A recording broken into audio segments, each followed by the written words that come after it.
शुचेंद्रनाथ को पसीना आ गया। वो चिंतित दिख रहा था। माथे पर भरे पसीने के साथ उसने कौरवनाथ से पूछा, क्या दक्ष को नहीं पता है कि ज्वाला देवी के साथ मिलकर वो खुद को खतरे में डाल रहा है? कौरवनाथ ने गंभीर लहजे में कहा, अगर गौखुर क्षेत्र दिलदारगंज के साथ मिलकर काम करता है तो योग्यता दीवार को कब्जे में लेना आसान हो जाएगा। कौरवनाथ की नजरों में दिलदारगंज और गौखुर क्षेत्र में वर्चस्व की लड़ाई नहीं थी, क्योंकि दिलदारगंज शक्तिशाली क्षेत्रों में गिना जाता था। वो किसी भी स्थिति में अंतिम स्थान पर नहीं रह सकता था। ऐसे में उसे योग्यता दीवार की कोई आवश्यकता नहीं है। यदि दिलदारगंज के साथ गौखुर क्षेत्र का गठबंधन बनता तो निश्चित रूप से गौखुर क्षेत्र के लिए फायदेमंद होता। तभी लुवोश राजकुमारी को एक आध्यात्मिक संदेश मिला। राजकुमारी, मैंने 10 योद्धाओं की मदद से दिलदारगंज के वारिस ज्वाला सिंह को अपने कब्जे में कर लिया है। यह संदेश लुवोश जाति के प्रमुख पारसनाथ का था। लुवोश राजकुमारी जानती थी कि पारसनाथ एक शक्तिशाली योद्धा है और वो चौकन्ना भी रहता है, लेकिन वो इस बात से चिंतित थी कि उसकी योजना गड़बड़ भी हो सकती है। लुवोश राजकुमारी ने उस आध्यात्मिक संदेश में ज्वाला देवी की तस्वीर भी देखी, जिसे देखकर लुवोश राजकुमारी की आंखें चमक उठी। राजकुमारी को गंभीर देखकर दक्ष ने पूछा, क्या हुआ? लुवोश राजकुमारी ने फौरन खुद को शांत किया और कहा, कुछ नहीं, मेरे क्षेत्र के एक योद्धा ने मुझे संदेश भेजा है। उसे आशंका है कि तुम मुझे अपने नियंत्रण में कर सकते हो, इसलिए उसने चिंता जाहिर करते हुए संदेश भेजा है। वो मुझे पसंद भी करता है, इसलिए मेरे मामले में अक्सर अपनी नाक घुसाने की कोशिश करता रहता है। दक्ष ने कहा, तुम दिलदारगंज के प्रमुख की पत्नी हो, इसके बाद भी वो तुम्हारा पीछा कर रहा है? उसकी इतनी हिम्मत? हाँ, मैं भले ही किसी की पत्नी हूं, लेकिन आकर्षक भी तो हूं, इसलिए कुछ लोग मुझे पसंद करते हैं। वैसे किसी को पसंद करना इतना भी गलत नहीं है। लुवोश राजकुमारी ने एक बार फिर दक्ष को छेड़ने की कोशिश की। हालांकि इस बार उसका मकसद दक्ष को मुद्दे से भटकाना था, ताकि दक्ष आगे आध्यात्मिक संदेश के संबंध में अधिक पूछताछ ना करे। लुवोश राजकुमारी स्पेस स्टोर के उस क्षेत्र से निकलकर दिलदारगंज के योद्धाओं की ओर चली गई। हालांकि उसने मुखौटा पहन रखा था, लेकिन उसके प्रत्येक बढ़ते कदम के साथ साथ उसका स्वभाव, उसकी चाल और उसका चेहरा बदल रहा था। अंत में वो ज्वाला देवी की तरह ही दिखने लगी। दक्ष ने उसके इस बदलाव को ध्यान से देखा और सोचा, वो भी अपना रूप बदल सकती है। कौरवनाथ खुश था, क्योंकि उसे लग रहा था कि दिलदारगंज ने गौखुर क्षेत्र के साथ मित्रता कर ली है। उसने भी लुवोश राजकुमारी के बदले हुए रूप को देखा था, लेकिन उसके लिए सामान्य था। वो एक शक्तिशाली क्षेत्र की वारिस है। निश्चित रूप से अन्य क्षेत्र के लोग उसे निशाना बनाने की कोशिश करते। एहतियातन उसने अपना रूप बदलकर खुद को छिपाया। शुचेंद्रनाथ ने मुस्कुराते हुए कहा, हमारा पुरोहित वास्तव में प्रतिभाशाली योद्धा है। उसने ज्वाला देवी को अपने साथ लाने में सफलता पाई है। ऐसा लगता है कि इस योग्यता अंक की लड़ाई में गौखुर क्षेत्र निश्चित रूप से शीर्ष स्थान प्राप्त करने में कामयाब होगा। दक्ष की नजरें लुवोश राजकुमारी पर टिकी हुई थी। लुवोश राजकुमारी अब तक दिलदारगंज के योद्धाओं के बीच पहुंच चुकी थी। उसने अपना मुखौटा उतार दिया। दिलदारगंज के सभी योद्धाओं ने लुवोश राजकुमारी को प्रणाम किया। स्वर्ग क्षेत्र में मौजूद योद्धा लुवोश राजकुमारी की चाल देखकर अवाक रह गए। एक वरिष्ठ योद्धा ने आहें भरते हुए कहा, लुवोश राजकुमारी ने लुवोश जाति के द्वारा विकसित रूप बदलने की तकनीक का अभ्यास किया है और उसने इतनी निपुणता से अपना कार्य किया है कि किसी और योद्धा के लिए उसे देखना भी आसान नहीं है। संजीव हंस ने कहा, दिलदारगंज भी अब खतरे में है। मुझे नहीं लगता कि योग्यता अंक की इस प्रतियोगिता का कोई महत्व रह गया है। स्वर्ग क्षेत्र का कोई भी योद्धा लुवोश राजकुमारी से मुकाबला करने में सक्षम नहीं है। यदि लुवोश राजकुमारी की पहचान इस तरह से छिपी रह जाती है तो निश्चित रूप से 7 क्षेत्र के योद्धा मारे जाएंगे। राजा कन्नू ने कहा, हम कर भी कुछ नहीं सकते। नियमानुसार हम योग्यता अंक की इस प्रतियोगिता में हस्तक्षेप नहीं कर सकते। हमें स्वर्ग देवता के निर्देशों की प्रतीक्षा करनी होगी। संजीव हंस ने कहा, ऐसी कोई भी समस्या नहीं है जिसका हल स्वर्ग के देवता के पास नहीं है। क्या स्वर्ग के देवता को नहीं पता है कि लुवोश जाति के योद्धाओं ने स्वर्ग क्षेत्र के योद्धाओं के खेमे में घुसपैठ कर दी है? उन्होंने अब तक कोई निर्देश नहीं दिया। क्या उनकी भी यही इच्छा है कि स्वर्ग क्षेत्र के सभी योद्धा मर जाएं? लाल पर्वत पर मौजूद सभी योद्धा उदास थे। दिलदारगंज के प्रमुख गुस्से से कांप रहे थे। जब लुवाश राजकुमारी ने अपना मुखौटा हटाया और अपने रूप को सबके सामने प्रदर्शित किया तो दिलदारगंज के प्रमुख अपने गुस्से को नियंत्रित नहीं कर सके। उन्होंने चिल्लाते हुए कहा, लुवाश राजकुमारी, तुम पर लानत है। तुमने दिलदारगंज के योद्धाओं को बरगलाया है। स्वर्ग क्षेत्र के सभी शीर्षस्थ योद्धा चिंतित थे। वो सभी स्वर्ग क्षेत्र के मुख्यालय पहुंच गए और उन्होंने योग्यता अंक की इस प्रतियोगिता को तत्काल रोकने का आग्रह किया। हालांकि स्वर्ग क्षेत्र के मुख्यालय में स्थित वरिष्ठों ने उनके इस आग्रह को यह कहते हुए ठुकरा दिया कि यदि योग्यता के मुकाबले को रोक दिया गया तो नरक क्षेत्र के योद्धा सभी 7 क्षेत्रों को रण क्षेत्र मानकर युद्ध शुरू कर देंगे, जिससे 7 क्षेत्रों को भारी नुकसान उठाना पड़ सकता है। स्वर्ग क्षेत्र के योद्धाओं के चेहरे पर अफसोस स्पष्ट रूप से दिख रहा था। दूसरी तरफ लुवाश राजकुमारी अब ज्वाला देवी की तरह दिखने लगी थी। अब उसने अपने मुखौटे का भी इस्तेमाल करना उचित नहीं समझा। दक्ष को देखते ही वो मुस्कुराने लगी और उसने कहा, मैंने दिलदारगंज के योद्धाओं को पहले ही बता दिया था कि हम सब मिलकर काम करने वाले हैं। यदि तुम योग्यता दीवार को लाने के लिए आगे बढ़ते हो तो हम सहयोग के लिए तैयार हैं, ताकि हमें भी योग्यता दीवार में कुछ हिस्सेदारी मिल सके। शुचेंद्र नाथ का चेहरा खिल उठा। वो इस बात को जानकर प्रसन्न हो गया कि ज्वाला देवी और दिलदारगंज के योद्धा गौखुर क्षेत्र के साथ आने को तैयार हो गए। निश्चित रूप से गौखुर क्षेत्र बड़ी जीत हासिल करने में कामयाब होगा। दक्ष योग्यता दीवार वाली पहाड़ी की ओर बढ़ने लगा। सभी की निगाहें दक्ष पर टिकी थी। पहाड़ी के करीब पहुंचकर दक्ष ने स्पेस टोर की शक्तियों को पूरी तरह से नियंत्रित करने के लिए ट्रेनर कैलाश द्वारा दी गई किताब को पढ़ना शुरू किया। किताब में लिखे मंत्रों के अनुसार दक्ष ने पहाड़ी के समय की गति की गणना करने के बाद धीमी आवाज में कहा, यदि मैं इसकी गणना करने में कामयाब रहा और इसके रहस्य को समझ लिया तो मैं आसानी से अपने दुश्मनों की उम्र को परिवर्तित कर सकता हूं। दक्ष ने अपनी आध्यात्मिक छाया को प्रकट किया और पहाड़ी की चढ़ाई शुरू कर दी। कुछ ही देर में वो पहाड़ी के ऊपरी हिस्से में पहुंच गया, लेकिन दक्ष ने महसूस किया कि पहाड़ी की अज्ञात शक्तियां उसके आध्यात्मिक शरीर को प्रभावित कर रही हैं। दक्ष ने अपने आध्यात्मिक शरीर को वापस कर दिया। हालांकि दक्ष का प्रयास जारी रहा। दक्ष ने अपने चारों तरफ स्पेस टोर की ऊर्जा को सक्रिय कर दिया और खुद ही गायब हो गया। यह बेहद ही हैरान करने वाला नजारा था। किसी की समझ में नहीं आ रहा था कि दक्ष आखिरकार करना क्या चाहता था। उधर दक्ष ने उस पहाड़ी के रहस्यों को जानने और उसे नियंत्रित करने के लिए 568 बार प्रयास किए, लेकिन हर बार उसे असफलता ही मिली। दक्ष जिद्दी स्वभाव का योद्धा था। हार मानना उसके स्वभाव में नहीं था। दक्ष एक बार फिर प्रकट हो गया। इस बार वो अपनी उंगलियों को हवा में घुमा रहा था। वहां किसी भी योद्धा को यह समझ में नहीं आ रहा था कि दक्ष कर क्या रहा है। यदि दक्ष इस समय पहाड़ी के सामने नहीं होता तो वो समझते कि दक्ष उन्हें उकसाने की कोशिश कर रहा है। अब तक असलम और हृदयांशु पूरी तरह से ठीक हो चुके थे।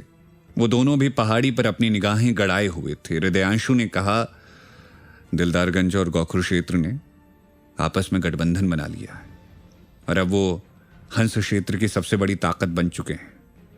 असलम ने कहा, माना कि वो आपस में गठबंधन कर चुके हैं, वो शक्तिशाली बन चुके हैं, लेकिन उनके लिए कुछ भी आसान नहीं है। उन्हें 5 क्षेत्रों से मुकाबला करना होगा। हर क्षेत्र योग्यता दीवार को हासिल करना चाहता है, इसीलिए वो जरूर दावा करेंगे और योग्यता दीवार को अपने कब्जे में करने की कोशिश करेंगे। उन दोनों के लिए 5 क्षेत्रों से मुकाबला करना असंभव है। 3 दिनों के बाद भी दक्ष पहाड़ी के सामने खड़ा रहा। इस दौरान उसने कई तरह की तकनीकों का प्रयोग किया। पहाड़ी के नीचे कुछ चित्र बनाए, लेकिन परिणाम अनुकूल नहीं रहा। स्वर्ग क्षेत्र के योद्धा अपना धैर्य खोने लगे। हृदयांशु ने कहा, यह दक्ष सबको पागल बना रहा है। हमारा बेशकीमती समय नष्ट हो, इससे बेहतर है कि हम हिम्मत के खजाने को प्राप्त करने की कोशिश करें। असलम भी उसकी बातों से सहमत था। लुवाश राजकुमारी से मिली हार के बाद उन दोनों के पास हिम्मत के खजाने को अपने कब्जे में करना एकमात्र विकल्प था। हालांकि कुछ देर सोचने के बाद असलम ने कहा, हम दोनों को यहीं रहना चाहिए। यदि दक्ष ने योग्यता दीवार को कब्जे में कर लिया तो झुंझुनू के योद्धा उसे रोकने में सक्षम नहीं हो सकते। और दिलदारगंज के साथ उसका मैत्री संबंध है। ऐसे में उसे रोकने के लिए आयशाबाद और फतेहाबाद के शक्तिशाली योद्धाओं को यहां मौजूद रहना होगा, अन्यथा दक्ष हमें चकमा दे सकता है। आयशाबाद और फतेहाबाद के योद्धाओं का एक समूह हिमरत की कब्र को ढूंढने के लिए निकल पड़ा। कुछ ही देर बाद दिलदारगंज और झुंझुनू के योद्धाओं का एक समूह भी वहां से निकल पड़ा। 5 दिनों की कोशिशों के बाद दक्ष को कुछ संकेत मिले, जिससे उसे सफलता की संभावनाएं दिखने लगी। दक्ष ने स्पेस टूर की तकनीक का इस्तेमाल किया और पुस्तक में लिखे कुछ मंत्रों का प्रयोग करना जारी रखा। आधे घंटे के बाद दक्ष ने चिल्लाते हुए कहा, आखिरकार मैं सफल रहा। सभी योद्धाओं की नजरें दक्ष पर टिकी हुई थी। पहाड़ी के ऊपर अब भी योग्यता दीवार चमक रही थी, इसलिए सभी ने सोचा कि शायद दक्ष ने पहाड़ी के रहस्य का पता लगा लिया है, इसलिए वो उत्साहित है। स्वर्ग क्षेत्र के सभी योद्धा पहाड़ी की ओर बढ़ने लगे, लेकिन तभी उसने क्रूर लहजे में कहा, मैंने समय को नियंत्रित करने के रहस्य का पता लगा लिया है। मैं अब अपने दुश्मनों की आयु को तेजी से बढ़ा सकता हूं। दक्ष ने आसमान की ओर देखा और फिर मुस्कुराते हुए कहा, अब मुझे बस समय की गति को कम करने की तकनीक विकसित करनी है, फिर मैं समय को पूरी तरह से नियंत्रित कर पाने में सफल हो पाऊंगा। दक्ष ने अपना मन बना लिया था कि योग्यता अंक प्राप्त करने की प्रतियोगिता समाप्त होने के बाद वो समय की गति को कम करने की क्षमता को भी विकसित करेगा। हालांकि इस बार जैसे ही दक्ष ने सामने की दिशा में देखा, वो चौंक गया। जब उसने पहाड़ी के रहस्यों का पता लगाना शुरू किया था, उस समय बहुत कम योद्धा वहां मौजूद थे, लेकिन अब केवल गौखुर क्षेत्र के 10,000 योद्धा वहां इकट्ठा हो चुके थे। दिलदारगंज के योद्धाओं की संख्या भी 50,000 से अधिक थी। अपने आसपास बड़ी संख्या में योद्धाओं को देखकर दक्ष को खतरा महसूस हुआ। हालांकि वो सबसे मुकाबला करने में सक्षम नहीं था, लेकिन उसके लिए अपनी क्षमता को और बेहतर करना बेहद आवश्यक था, ताकि अपनी जान बचाने में वो सफल हो सके। दक्ष ने मन ही मन विचार किया, मैं कई दिनों से समय के रहस्य को जानने की कोशिश कर रहा हूं। इस दौरान मेरी क्षमता भी तेजी से विकसित हुई है। यदि मैं शीर्ष परम युद्ध क्षमता के सर्वोच्च स्तर को विकसित करने में कामयाब हो जाता हूं, तो दिलदारगंज के वारिस ज्वाला देवी को भी टक्कर दे सकता हूं। दक्ष को ज्वाला देवी की नीयत पर आशंका थी। इसके अलावा वो इस बात को बखूबी समझ चुका था कि ज्वाला देवी रहस्यमयी है और वो अब भी अपनी ताकत को छिपाए हुए है, क्योंकि हृदयांशु और असलम ने उसे अपनी पूरी क्षमता प्रदर्शित करने का मौका ही नहीं दिया।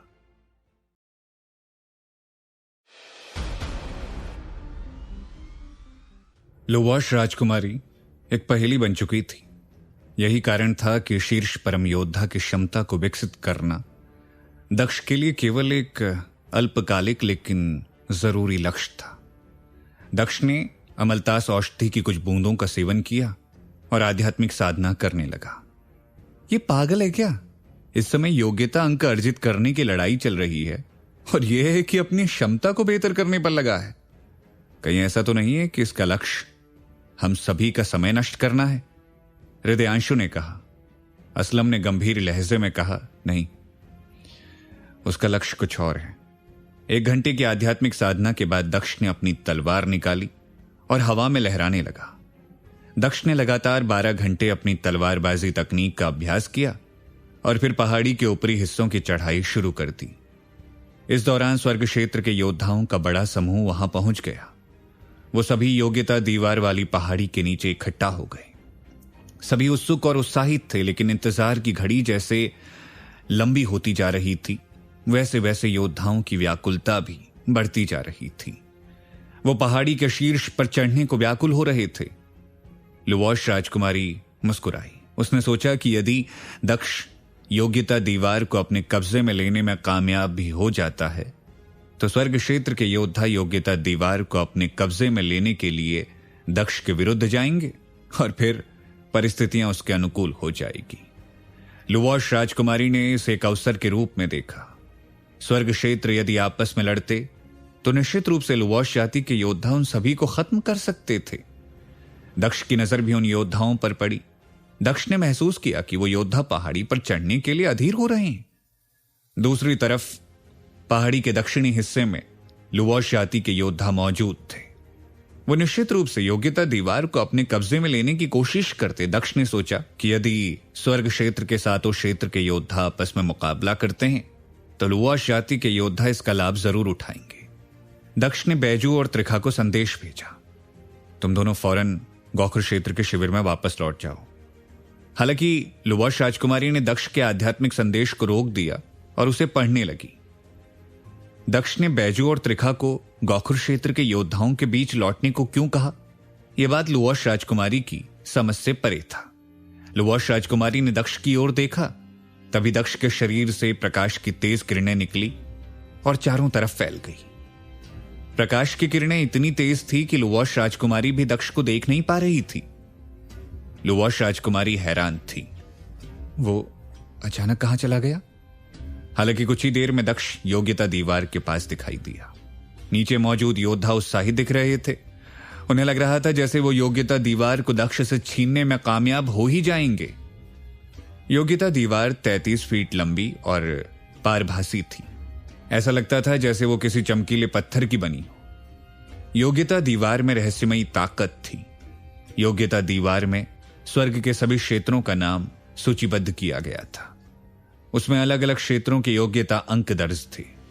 दिलदारगंज के योग्यता अंक सबसे अधिक थे और गौखुर क्षेत्र के सबसे कम। हंस क्षेत्र में मौजूद चारों योग्यता दीवारें एक दूसरे से जुड़ी हुई थी। यदि पश्चिमी क्षेत्र में योग्यता अंक ऊपर नीचे होता तो अन्य 3 दीवारों में भी वो अंक दिखाई देता। बेशक अन्य 3 दीवारों को पहले ही हंस क्षेत्र के योद्धाओं ने अपने कब्जे में कर रखा था, इसलिए केवल यही दीवार थी जो कि योग्यता अंक की सही गणना कर सकती थी। यदि कोई 2 क्षेत्र आपस में योग्यता अंक साझा भी करते तो भी योग्यता दीवार उनके लिए सहायक हो सकती थी। दक्ष ने धीरे से योग्यता दीवार को उठाया और उसे अपनी स्टोर अंगूठी में डाल दिया। फिर उसने अपनी स्पेस स्टोर की शक्तियों के साथ गति का इस्तेमाल किया और वो पहाड़ी से गायब हो गया। किसी को समझ में कुछ नहीं आ रहा था। क्या दक्ष ने योग्यता दीवार को अपने कब्जे में ले लिया? क्या वो योग्यता दीवार को किसी अन्य क्षेत्र के साथ साझा नहीं करना चाहता है? एक योद्धा ने कहा। दूसरे ने कहा, ऐसा लगता है कि दक्ष पहाड़ियों के बीच छिप गया है। उसे लगता है कि हम उसे खोज नहीं सकते। एक अन्य योद्धा ने कहा, हमें हर हाल में योग्यता दीवार को अपने कब्जे में लेना है। जरूरत पड़ी तो दक्ष को मार डालो। मुझे तो उसकी हरकत से नफरत हो रही है। दक्ष की हरकत से गौखुर क्षेत्र के वारिस कौरवनाथ और शुचेंद्रनाथ भी हैरान थे। शुचेंद्रनाथ ने कहा, उसने गौखुर और दिलदारगंज के साथ मिलकर योग्यता दीवार को अपने कब्जे में लेने का समझौता ज्वाला देवी के साथ किया था। अब वो अकेले ही उस पर कब्जा जमाने का दुस्साहस कर रहा है। मुझे समझ नहीं आ रहा कि दक्ष ने ऐसा क्यों किया। क्या उसे लगता है कि गौखुर क्षेत्र उसे संरक्षण दे सकता है? दक्ष पहले ही वहां से भाग चुका था। कौरवनाथ, शुचेंद्रनाथ व अन्य योद्धा केवल इधर उधर उसे ढूंढने की कोशिश कर सकते थे और जल्द मिलने की उम्मीद कर सकते थे। हालांकि दक्ष वास्तव में बहुत दूर नहीं गया था। वो पहाड़ियों के बीच किसी जंगल में प्रवेश कर गया था। जंगल में विशालकाय वृक्ष थे। उनके तने काफी मोटे थे। दक्ष ने अपनी आध्यात्मिक शक्तियों का इस्तेमाल कर चारों तरफ देखा। उसने पाया कि आसपास के पेड़ों में स्पेस टूर की आभा मौजूद है। यह वास्तव में डरावना क्षेत्र था। दक्ष ने विश्लेषण किया कि उस जंगल में कई ऐसी अदृश्य शक्तियां मौजूद हैं जिससे वो मुकाबला नहीं कर सकता। इसलिए उसे हर हाल में जंगल से बाहर निकलने की कोशिश करनी ही होगी। दक्ष बाहर निकलने की योजना बना ही रहा था कि तभी उसे एक और आध्यात्मिक आभा महसूस हुई। आध्यात्मिक आभा पहचानने में दक्ष को देर नहीं लगी। दक्ष से 200 फीट की दूरी पर लुवाश राजकुमारी प्रकट हो गई। दक्ष की आंखें सिकुड़ गई। दक्ष ने बिना देरी की अपनी गति का इस्तेमाल किया और वहां से भागने लगा। लुवाश राजकुमारी ने उसका पीछा किया। दक्ष, हमने तो एक दूसरे का सहयोग करने का फैसला किया था। तुम मुझसे भाग क्यों रहे हो? क्या तुम्हें डर है कि मैं तुम्हारी योग्यता दीवार को चुरा लूंगी? दक्ष ने कहा, तुम जो कह रही हो वो असंभव भी नहीं है। लुवाश राजकुमारी को योग्यता दीवार में बिल्कुल भी दिलचस्पी नहीं थी, लेकिन वो इस बात को खुलकर स्वीकार नहीं कर सकती थी। यदि उसने ऐसा किया तो दक्ष का शक और बढ़ जाता। स्वर्ग क्षेत्र का कोई भी योद्धा योग्यता दीवार को अपने कब्जे में करने के लिए जान की बाजी लगा सकता था। दक्ष के व्यवहार से लुओश राजकुमारी उग्र और नाराज दोनों थी। उसकी योजना के अनुसार केवल 7 क्षेत्रों के बीच आपसी लड़ाई हो, इसलिए उसने योग्यता दीवार के लिए अपनी उत्सुकता जाहिर कर दी। हालांकि दक्ष को भी इस बात का एहसास हुआ, लेकिन पुख्ता तौर पर वो इसे स्वीकार नहीं कर सकता था। दक्ष ने अपनी जान को हथेली पर लेकर योग्यता दीवार को अपने कब्जे में किया था, इसीलिए वो कोई भी जोखिम लेने के लिए तैयार नहीं था। दूसरी तरफ लुओश राजकुमारी हिमव्रत की कब्र को ढूंढने के लिए दक्ष की मदद चाहती थी, इसीलिए वो भी दक्ष को जाने नहीं दे सकती थी। इसके अलावा वो दक्ष से लड़ाई भी नहीं करना चाहती थी। लुओश राजकुमारी ने पूछा, दक्ष, तुम्हें लगता है कि तुम योग्यता दीवार को अपने पास रखने में कामयाब हो पाओगे? दक्ष ने कोई प्रतिक्रिया नहीं दी। लुओश राजकुमारी ने कहा, यदि तुम दिलदारगंज के लिए काम करने का विचार करते हो तो मैं तुमसे वादा करती हूं कि गौखुर क्षेत्र को दूसरे स्थान पर पहुंचाने के लिए योग्यता अंक साझा करूंगी। यदि चंद्रदेवी ने दक्ष को आदेश न दिया होता तो दक्ष निश्चित रूप से लुओश राजकुमारी की बातों से सहमत हो जाता। गौखुर क्षेत्र के लिए दूसरे स्थान को प्राप्त करना भी किसी उपलब्धि से कम नहीं था। हालांकि चंद्रदेवी का मिशन पहला स्थान प्राप्त करना था। दक्ष ने कहा, मुझे खेद है, हम दोनों का साथ अब पूरी तरह से समाप्त हो चुका है। लुओश राजकुमारी का गुस्सा और बढ़ गया। बचपन से आज तक उसने केवल दूसरों के साथ शह और मात का खेल खेला था। यह पहली बार था जब कोई और उसके साथ ये खेल खेल रहा था। लुओश राजकुमारी ने अपने गुस्से को नियंत्रित किया और कहा, दक्ष, मेरी बात सुनो। तुम क्या चाहते हो? तुम जो कहोगे मैं वो करने को तैयार हूं, लेकिन मेरी बात मान लो, मुझे अकेले मत छोड़ो दक्ष। लुओश राजकुमारी की बात करने का अंदाज ऐसा था, यदि किसी बाहरी ने उसकी बात को सुन लिया होता तो उसे लगता कि प्यार में बावली हो चुकी लड़की दक्ष से अनुनय कर रही है, उसे अपने पास बुला रही है। दक्ष ने कहा, तुम इस तरह से बातें मत करो। अगर किसी और ने सुन लिया तो उनके मन में गलत धारणा बन जाएगी। वो सोचेंगे कि हमारा और तुम्हारा कुछ विशेष संबंध है। लुओश राजकुमारी ने हल्की मुस्कान के साथ कहा, क्या हमारा रिश्ता खास नहीं है? दक्ष ने कहा, मुझे नहीं पता। दक्ष के लिए योग्यता दीवार बेहद महत्वपूर्ण थी। वो किसी भी स्थिति में इसे खोना नहीं चाहता था। यदि दक्ष लुओश राजकुमारी के साथ रहता और वो गुप्त रूप से दक्ष पर हमला करने की कोशिश करती तो दक्ष के लिए योग्यता दीवार को सुरक्षित रख पाना निश्चित रूप से मुश्किल हो सकता था। पहले लुओश राजकुमारी की गति दक्ष की तुलना में अधिक थी, लेकिन दक्ष की क्षमता में काफी सुधार हुआ था। अब दोनों की गति लगभग बराबर थी। दक्ष का भागना जारी था। जंगल में चारों तरफ स्पेस टोर की शक्तियां प्रभावी दिख रही थी, लेकिन लुओश राजकुमारी की क्षमता के मुताबिक वो इतनी सक्षम थी कि वो स्पेस टोर की ऊर्जा को चकमा दे सके। लुओश राजकुमारी दक्ष के करीब आ चुकी थी। दक्ष ने उसे चकमा देने के लिए अपनी मायावी शक्तियों का इस्तेमाल कर भ्रामक क्षेत्र बनाने का फैसला किया। उसने सफलतापूर्वक लुओश राजकुमारी को भ्रामक शक्तियों के बीच उलझा दिया। लुओश राजकुमारी भागती रही, लेकिन वो बार बार एक ही स्थान पर पहुंच जाती थी। कुछ देर में लुओश राजकुमारी को भी इस बात का अंदेशा हो गया। उसने अपनी आंखें बंद की और मुस्कुराते हुए कहा, दक्ष, तुम कोई भी तकनीक आजमा लो, लेकिन मुझे चकमा नहीं दे सकते हो। लुओश राजकुमारी ने अपनी आध्यात्मिक शक्तियों का इस्तेमाल किया और उस भ्रामक क्षेत्र से निकलने में वो कामयाब रही और एक बार फिर दक्ष का पीछा करने लगी। हालांकि इस समय उसके और दक्ष के बीच का फासला अधिक था। लुओश राजकुमारी पूरी ताकत से दक्ष का पीछा कर रही थी। दूसरी तरफ अचानक दक्ष को कमजोरी महसूस हुई। ऐसा लगा जैसे उसकी शारीरिक ऊर्जा धीरे धीरे कम हो रही है। दक्ष की आयु तेजी से बढ़ी थी। योग्यता दीवार को प्राप्त करने के क्रम में उसने अपने 100 बरस की आयु को गंवा दिया था। गौखुर क्षेत्र के लिए दक्ष का यह बहुत बड़ा बलिदान था। दक्ष ने अपनी ऊर्जा को वापस प्राप्त करने के लिए और आयु को बढ़ाने के लिए कुछ औषधि निकाली और अग्निश्रोत पत्थर की ऊष्मा से उसे पिघला दिया। औषधि के सेवन के बाद दक्ष को अच्छा महसूस हो रहा था। उसकी कमजोरी पूरी तरह से गायब हो गई। दक्ष ने पीछे मुड़कर देखा। लुओश राजकुमारी एक बार फिर उसके करीब आ गई थी। दक्ष ने बिना देरी किए जमीन पर भूल भुलैया का निर्माण किया ताकि लुओश राजकुमारी उसमें फंस जाए। इससे पहले दक्ष ने भ्रामक शक्तियों का इस्तेमाल किया था, जिसे लुवॉश राजकुमारी ने अपनी आध्यात्मिक ऊर्जा का इस्तेमाल कर नष्ट कर दिया था। लेकिन भूल भुलैया बेहद प्रभावी था। शक्तिशाली योद्धा भी आसानी से उसे पार नहीं कर सकते थे। लुवॉश राजकुमारी की आध्यात्मिक शक्ति बेहद मजबूत थी। इसके बाद भी उसके लिए इस भूल भुलैया से बाहर निकलना मुश्किल होता और वो कम से कम आधे दिन तक उस भूल भुलैया में उलझे रह सकती थी, जिससे दक्ष के लिए वहां से निकलना आसान हो जाता।